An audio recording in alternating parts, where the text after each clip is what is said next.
Agutavach. This morning we read Parsha's Korach, and one of the main themes in the Parsha is the idea of Machlokes, of argument and dispute. But not every Machlokes is negative. Indeed, everything that exists in this world exists for a divine purpose, and that includes things like Machlokes as well. Hashem created us in ways that we don't all think alike, just as we don't look the same, and there is a deeper idea behind this. Indeed, Pirkei Avos points out that there is a machlokes l'shem shamayim, a type of argument and dispute that is for the sake of heaven, such as the disputes between Hillel and Shammai, who debated many issues throughout the Talmud. Ultimately, not only did they argue with one another with respect and mutual love, but as a result of their dispute, as a result of their argument, it brought to a greater clarification of the halacha, and indeed, even though the halacha generally follows Hillel, we would not be able to reach that conclusion were it not through the challenges that Shammai presented to him. But then we have the machlokes of Korach va'adasai, a machlokes which is not l'shem shamayim. What is the difference? Well, it depends. If the machlokes is viewed as a way to come to a greater level of harmony, of synthesis, of peace, then that is a machlokes l'shem shamayim. Whereas a machlokes which is there to perpetuate and to fester, and not to bring about any positive resolution, that is the machlokes of Korach. And that is why our sages tell us that Korach was machzik b'machlokes. His deficiency was not that he engaged in a machlokes, a dispute with Moshe and with Aaron. The problem was that he was machzik b'machlokes, is that he held onto it, and he wanted to make that something primary. The Tzemach Tzedek of Lubavitch quotes a Noam Elimelech on the opening words of Parshas Korach. Vayikach Korach, and Korach took. The Targum Onkelos, the Aramaic translation, translates these words as v'ispaleg Korach, that Korach separated. And the Noam Elimelech draws a parallel to a similar time where we find this word used in the Targum, and that is on the second day of creation. On the second day of creation, Hashem separated with a firmament between the upper waters and the low waters, the Maim Elyonim and the Maim Tachtonim. And indeed, the Zohar says that this Rakia was Ke'ein HaKerach, was like an ice sheet.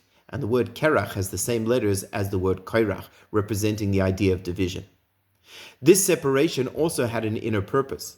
The upper waters represent spirituality, the low waters represent physicality. And the purpose of the separation was not that it should endure and perpetuate and remain in place, but it was ultimately to foster a greater union between spiritual and physical, between godliness and the world.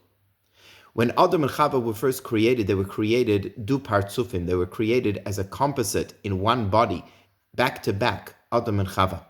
And there was a process called the Nesira, whereby Hashem separated between them.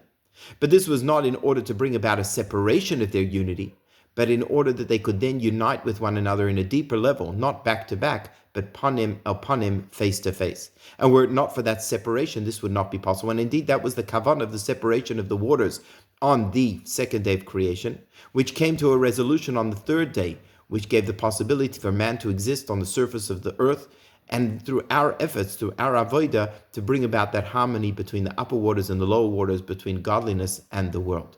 And that is why, whilst on the second day of creation, Ki Tov is not said because it was a day of machlokes, but on the third day of creation it says Ki Tov twice, once for the work of the third day itself, and a second time for the resolution of the division that took place on the second day. And that was Korach's problem.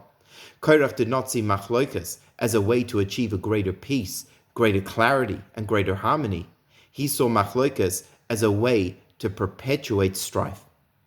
And I think the lesson is so appropriate now when we look at the goings-on in the Holy Land prior to the massacre of October 7th and currently again, when we see protests and we see people of different political ideologies. Machlokes, dispute, is not intrinsically negative.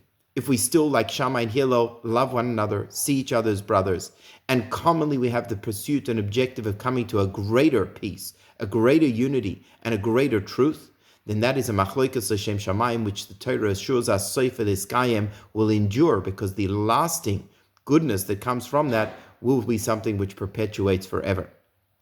But we have to learn lo tiyeh k'korach. Do not be like Korach. Do not make the machlokes the objective itself. So be'ezras Hashem, when we have disputes, when we have differing opinions, that's not a bad thing. That's a positive thing, and that's the way Hashem created the world. It's how we then manage those different opinions, how we then manage those different perspectives. whether we let it become a machlokes like Korach that festers, where the goal is to continue to argue, or whether, like Hillel and Shammai, we channel that into reaching greater peace, greater unity, and greater clarity. Agutavach.